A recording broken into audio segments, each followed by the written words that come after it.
Hey everyone, welcome to another video. Today we've got some cool things to talk about. We got a new little toy right here. We'll get to that. But first, it's come to my attention that a certain somebody named Alden from the Mosencray just surpassed 6,000 followers on Instagram.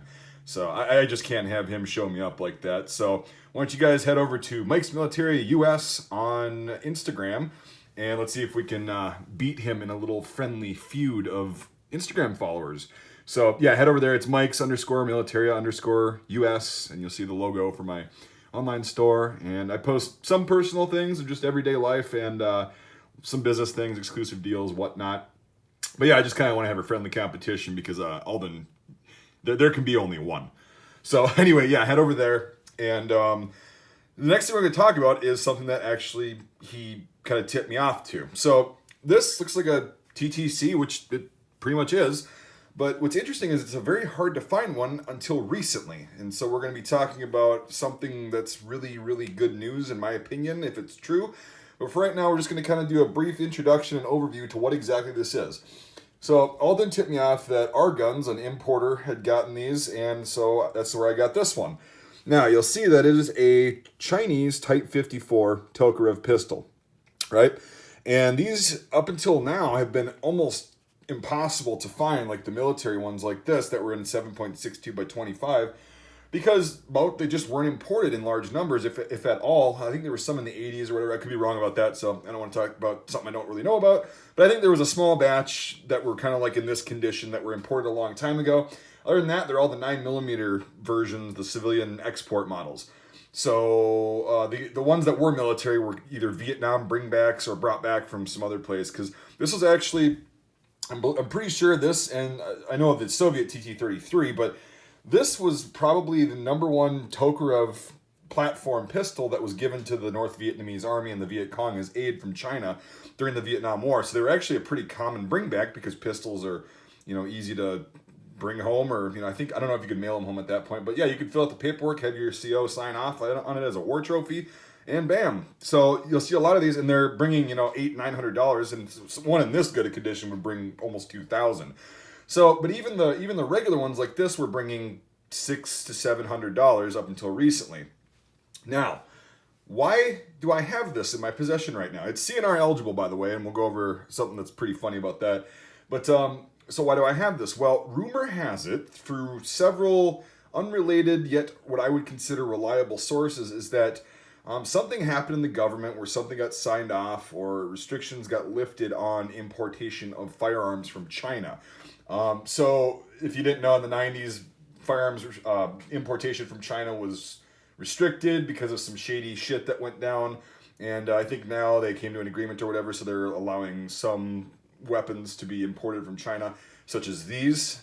And rumor has it, this is a rumor, this is not a fact, but this would indicate that there might be some sort of truth to it, that either at the end of this year, 2020, or next year, we'll start seeing some Chinese firearms like this. I don't really want to shoot this one because it's absolutely in mint condition. I don't believe it's ever even been fired. It's never had a round chambered in it because there's no brass or copper or anything on the feed ramp. All the numbers match, including the fire control group, the hammer group right there. And this is a factory 636. And with that, the serial numbers on those, here, I'll just show you this one.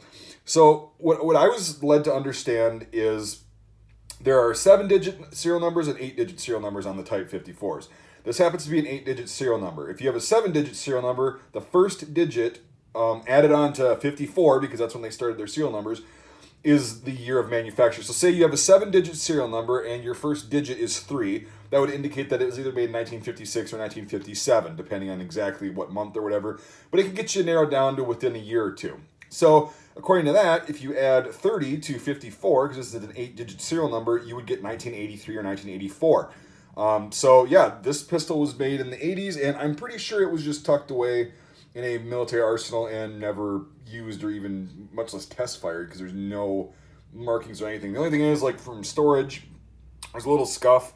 That does not bother me one bit. So I may get a couple more of these in the future, and then Hopefully I get one that's not just this minty, and then I'll be able to not feel bad about shooting it, but who knows, we'll probably end up taking this out to the range someday.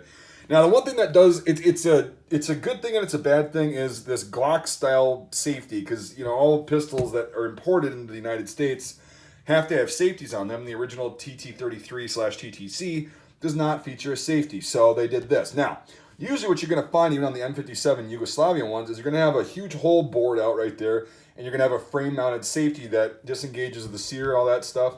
Well, that actually destroys the collector value of the pistol because it's got a huge hole through it. It's still functional and it works okay, but it's a pain in the ass. It's really uncomfortable, and it just makes it look like the non-original configuration. So the reason this is good is because Alden actually, out of the goodness of his blessed little heart, is sending me a Yugoslavian trigger for this, so this will be an all-original configuration. I don't believe there's a serial number on this trigger, but I'll keep this trigger as the original one anyway. But they do suck. They're terrible. I can barely even pull that. So the good news is it'll be swapped out, and then this will be an original configuration looking just like this, minus the little shitty safety. But it's not going to have a frame-mounted or a slide-mounted safety, which is really cool because it's going to be all original at that point. All original, like what it would look like and how it would function. So, that being said, it's a cool little pistol. Again, I haven't decided whether I'm going to shoot it or not. We'll see. But I appreciated Alden, like, that heads up, and I was like, do I really need another Tokarev? And it's like, why the hell did I just ask myself that? Of course, who doesn't need another Tokarev? So, anyway, yeah, that's a really cool thing. And here's the thing, is if that rumor from several different people is true about getting imports from China, hopefully they'll be affordable. China actually makes pretty damn good weapons. Their military stuff in general is usually made fairly well, you know, compared to some civilian shit that you buy at Walmart that's made to last a couple months and then buy another one. But no, their firearms are actually pretty cool. Like that Chinese Type 56 SKS that I own that's been, through a lot and still works great. It went to Albania as aid.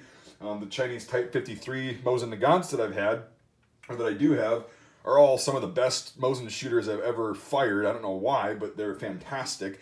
So Chinese weapons generally are really good, military weapons, and even a lot of their civilian stuff. So hopefully we can get some cool stuff coming into the United States after years of kind of a stupid, we're allowing all this other cheap stuff to be imported here, but we can't have more firearms to arm the populace 10 times over, which I think was an awesome goal to do. But anyway, yeah, I'll stop ranting, but I think that's all I've got for this video. Just want to kind of give you an update on a new toy.